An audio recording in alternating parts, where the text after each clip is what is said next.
Welcome back, y'all, to the damn bar for a very special Big B beer review. You're probably wondering, what are you talking about? Where's the beer? Well, we're about to get to that. This is going to be a special one. This is one that was given to me by the MrBeer Brewing Homebrew Company. They shipped it to me, and I thought that was really nice of them. So I'm going to make sure I'm going to do things different here. I'm going to actually take you right now on a trip real quick through the Alanean Brewery and see exactly how it was made. Because today we're going to be reviewing the King's Marzen. Now, let me walk you through this because it's been a very long, almost 2 months in the process of making. It was obviously supposed to be done for Oktoberfest, but you know how that is. Either way, I'm going to start it off and let you guys watch how it was done. Alright, so first step is to print out my instructions. Next step, time to pick a kegerator. Or no, no, it's actually called the little brown keg. This is my little brew closet, which as you see is empty for the moment. Got a lot of bottles and empty stuff. I'm going to go with this one. I have it attached now. Next step is not to start washing and sanitizing, but to fill it up. And I usually fill it up with hot water and let it sit to ensure that there's no leaks. So while that is doing its leak test, I'm going to make sure I have all my ingredients. What you do? You got the can of Oktoberfest, we got the 2 Brew Maxes, we got the no rinse sanitizer, we got our hops, our yeast, and the muslin sack. Check, check, check, check, check, check. We're in business. Now, I'm going to take that can, take this lid off. There you see. We're not going to use that yeast packet. It could be used actually for something else. And then I take the can, put it upside down in hot water while I do the brew process the whole time. I go ahead and rip this label off, which as you see, they usually have the basic instructions for if you were just to make just this lager. But this one is a recipe, that's why it's the King Marzen. But I don't want that getting all soggy, so I rip that off. And I'm going to put this in hot water. All right. Now, as you can see, I don't see any kind of wet liquid, nothing. So it's good. I've even turned it on and off, you know, just to move it around. And I don't see no leakage. So we're good to go. Next step is to sanitize. You take about a teaspoon or a tablespoon out of this, or 2, or whatever. I usually about half. Take half the package. Put it in there, fill it to the 1 gallon mark on the back here. If the camera could show that, 2, 1, 2. And you give it a good shaking around and all that, and then you're going to want to let it run through the spigot a little bit. And then when you dump it out, you do not rinse it, hence the name. If you don't have this and you're doing some sort of homebrew, I also like to use my pre-mixed Star San. All right, next up, we got to get busy with it. Make sure you take your cap, put it on, but don't tighten it all the way. Leave it half turned loose. That's what I usually do anyway. Start shaking.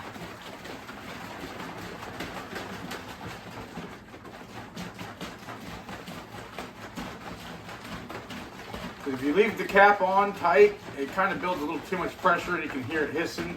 And I just don't want to damage, you know, the LVK. It's just a cheap little plastic thing and I don't want to crack it or nothing. So and then you get it good and mixed up.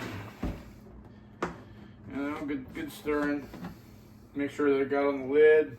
Looks dissolved. That's pretty good. And then I open the spigot. Let that run for about 10 Mississippis or so. And then I'll probably even do it a little bit more, you know, and then we'll get to the next step. All right. So I have everything set up. That's not soap. That's actually the Star San that I used to sanitize my utensils and whatnot. I'm using this tiny pot to start boiling some water that's going to sanitize that muslin sack because I just That's the way I like to do it. This is the pot I'm going to make it in. One difference I'm going to say about the instructions says to add 4 cups. With 4 cups of water in a pot like this, with this much dry ingredients going into it, is not really smart. I'm just going to double it. That's me. It's my choice. And I'm going to add 6 cups or 8 cups of water to this. That's the only difference. I'm doubling the amount of water. Because I also read a review on there that said that it was terrible because it was not enough water to begin with. So, all right. So I had a little bit of an accident. And that's what happens when you deviate from the instructions, because I added too much water. And I always add the element or the dry ingredients before it's done boiling, which is dumb. I should have waited, I know. I should have waited, let it boil, then done the dry, then add that, because when it's heating up, it made it froth over. I was brain farted, whatever, made a mess, I had to clean up. Yeah. Always add those dry ingredients right after boiling and before adding the hop sack. It tries to tell you to add the hop sack first. It doesn't matter. I'm telling you, it's going to be hard to stir all that around with that hop sack in there. Now comes the even harder part of getting that into that little hole without spilling a drop. I already got a gallon of cold water in there. And it's always usually a little messy. I usually do this out in the brewery, but I'm doing it in here because there's better lighting. It was messy. I'm back in the brewery now, in my garage. The Alanean brewery. It's usually where I cook everything up while I'm watching TV, yada, yada, yada. I did it in there because it was supposed to be more lighting. But anyways, to the point, I'm about to take a sample. My little test tube here. I'm gonna pour a sample. And then I have 2 hydrometers in here that I'm going to use. You only need 1, you know. I have 2, but to get the readings. All right. Got it in there. This is the second test one that I'm doing with this is the Brewers Association hydrometer. It's supposed to be the more accurate one. Yeah, I just like using both. And then I record it. It's my 72nd brew. Brewed on the date today. Sorry for my sloppy handwriting. And that's the MrBeer hydrometers reading, and that's the Beer Associate or Brewers Association reading. So, next up, I go ahead and I put my Inkbird on there. You see this, we got this here. This is, I'm going to tape to the side, but cover it with a sponge so that it keeps an accurate reading. Then it goes into the refrigerator onto a heating pad. And the refrigerator and the heating pad are plugged into the Inkbird, which will have the set temperature to keep it at. So if it gets too cold, then the heat pad will come on. If it gets too hot, then the refrigerator comes on.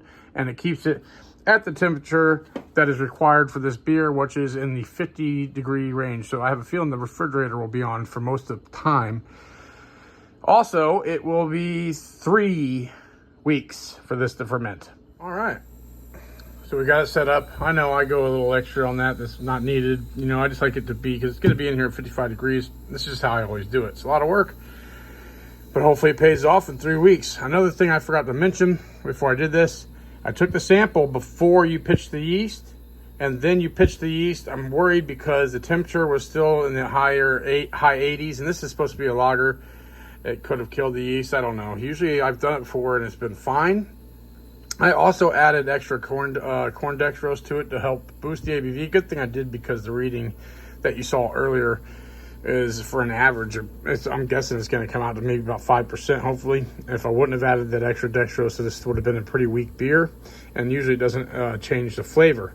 So now I got it in here. You can hear the refrigerator is running.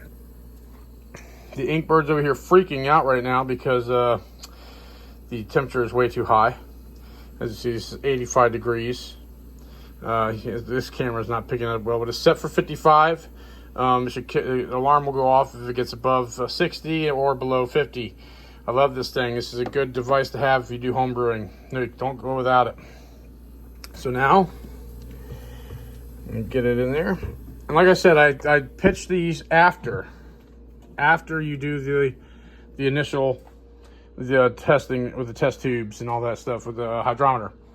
And you want to stir it up real good and pitch the yeast and then put it in there. So there it goes. It'll be sitting in there for the next 3 weeks. I'm going to take this and tape it to the door so I know what it is and set a reminder, and I will see y'all at the damn bar in 3 weeks. All righty. 3 weeks. 3 weeks it's been fermenting. So now it's time to take it out of here. I'll draw a sample, make sure that everything that it tastes like, you know, like flat beer basically. Unhook it all. I'm gonna set it up over here after I sanitized all these bottles here using my pre-mixed Star San right there.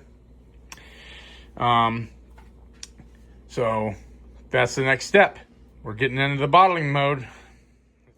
All right, there's a step that I forgot to mention, a very crucial, important step to get the final gravity so that we can figure out or know the ABV or alcohol content of this beer. First step I do is this was something I got from the MrBeer, and I take a sample. It's always a little difficult because of the bubbles. Now I've already taken a taste test, a little sample just to make sure that it tasted okay, and this one's gonna turn out great, I think. Oh my God, wow, very clear. I can already tell that's pretty unique. Enough talk, let's get into the logistics. I use 2 hydrometers just because I have them. You don't need to use 2, you can just use 1. This is the one from MrBeer. When you get the bubbles up there, you give it a little spin sometimes, and that'll help with the bubbles. So it looks like 1.008 for the MrBeer hydrometer. There's a trick to reading it correctly with the way that, you know, you don't just read, because you know how the water will kind of have a thing around it, like a collar. All right. I forgot to bring a bowl, but it's okay. I'll wipe that down later. This one was given to me by an actual brewer at the Dade City Brew House, Ryan up there. This is ones he said that he uses all the time. He's got a bunch of them.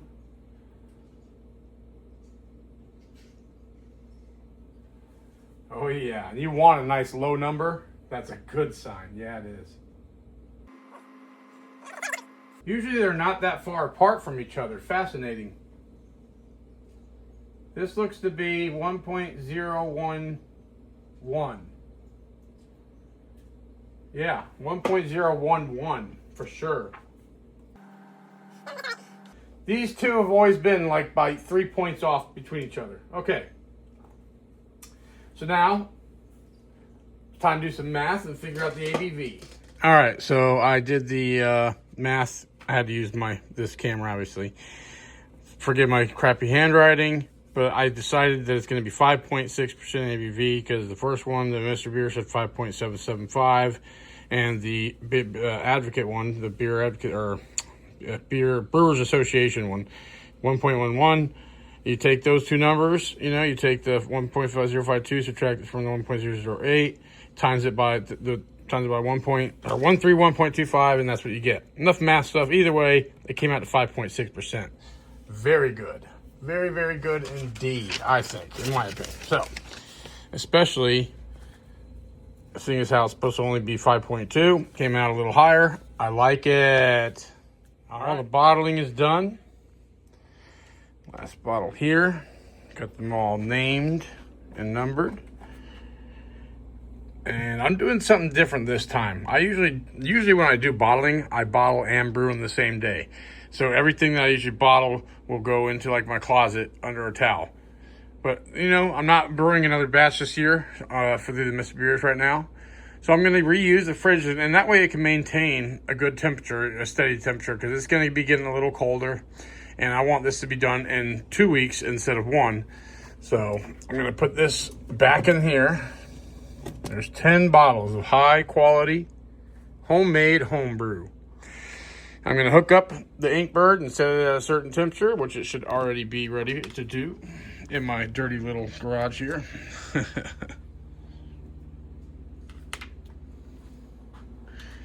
Just going to drop that right up in there in the middle of them. Nothing fancy this time, no tape, no nothing like that. And here we go. Got it set at 75 degrees. And in 2 weeks, we'll be at the damn bar. All right. That was exciting, wasn't it? I apologize for some of the bad camera angles and all that. I've never really, done anything like that before. But you kind of got an idea of the process it goes through and all that. You already know now. I don't have to introduce it. You know we're drinking the King's Marzen. What I will do is read the story off for you. While many remember his grandson Ludwig II for his castles and eccentricity, it was King Ludwig I who deserves the crown for launching Oktoberfest. This Marzen pays tribute to that historic moment in 1810 when Bavarians gathered on the Theresienwiese to celebrate. I hope I pronounced that right. Theresienwiese to celebrate love, beer, and community.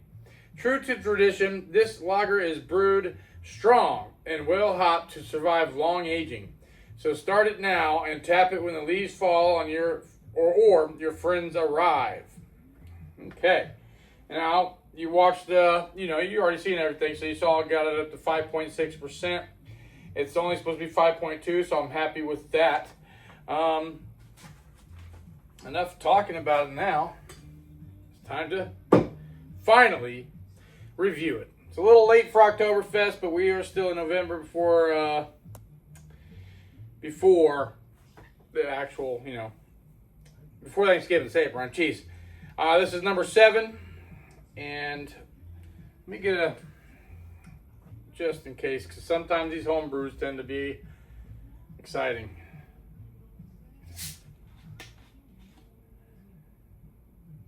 That was about as anticlimactic as possible. Gosh, I hope it's actually even carbonated.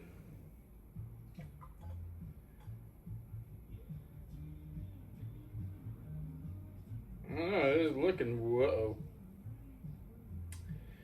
Not looking bad at all, actually. I can smell it, too. It's got that extract smell, but it does have like a Marzen smell too. Oh, wow. Wow, this actually, I know you probably can't tell from there, but it's got some clarity to it. Really dense, dry foam for the head. Let me get a nip of the head here. Whoa, hoppy. Hoppy, earthy. Yeah. That's fantastic, actually. A little smoky, I want to say. Wow. Wasn't expecting that. Wow. All right. Very, very hoppy bitterness, though, but it is the head, so take a look. All right. I did not cold crash this at all. Wow. It's one of the more clear, even though it's dark colored, it's still pretty clear. You can get that good money shot up in there. Look at that. Man. That's a beauty. Definitely darker on the darker scale there. Let's see. I want to go the other way. Whoosh. I'm going to say that's about, I'll say a 25. All right. Y'all know what time it is. Crack them open, pour them up. Let's get to drinking. All righty. I'm excited. Freshen it up a bit.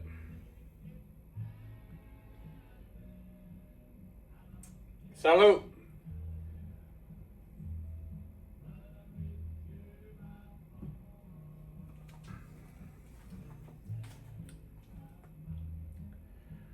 Wow.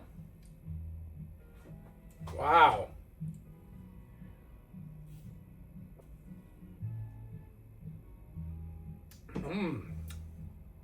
Whoa. I did good. That is good. Oh man, that's good. This is one of the better MrBeer kits that I think I've had in a while. The extract flavors there. You can tell that it's a homebrew made from an extract. But not as much. It's not as prominent as it kind of is with a lot of the beers, especially the recipes and stuff. What is shining through is that dry hop extract, the where is it at? The pale. That's the dry malted extract, the pale. Man, that's shining through, and the hops.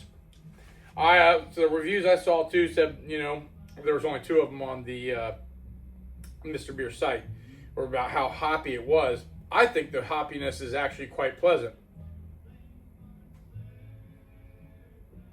And I'm not big on very bitter beers, but the bitterness does kind of help complement this, you know. It's got a malty sweetness to it that's really there, and I think the bitterness of the hops really kind of balance it out very well. Very well indeed. And it does have like a smokiness sort of to it. The earthiness that I got out of it that was in the head, I'm not getting that in the body.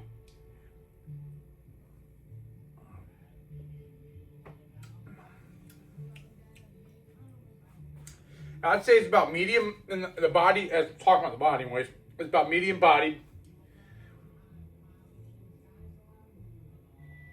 It's well carbonated, nice and crisp. It's actually pretty refreshing. Wow, that is really good. I would definitely consider this a full Marzen all the way. You know, this is a Marzen. It's got that unique Marzen flavor all the way. This is really good. I would definitely drink this during Oktoberfest. I just wish I would have my ding dong self, because I did have it, and I should have I was so busy I wasn't able to get to making it, and now I feel bad even more. But I'm still happy I get to drink it now. I mean, I still got another 9 bottles of it, and it says it's good for aging. Although Thanksgiving is just in a week or so, and yeah, I don't see it aging for very long, if you know what I mean. On that note, food-wise, this definitely pair well with turkey. Yeah, all the way. But honestly, I think it's pair well with a lot of things. I think this, and me personally, every Thanksgiving I smoke a turkey. This year I'm smoking 2. Yep, fit them into. I've done it before. I've smoked 2 turkeys in my smoker before, and I'm gonna do it this year. And that way we get some leftovers. Yeah, this would go great with that. And really, though, what I'm craving with this, I gotta say, is the stuffing. The way that, you know, we make our stuffing, oof, this would go so good with it. Absolutely. As far as ratings, anything on the interwebs, it's not on there at all.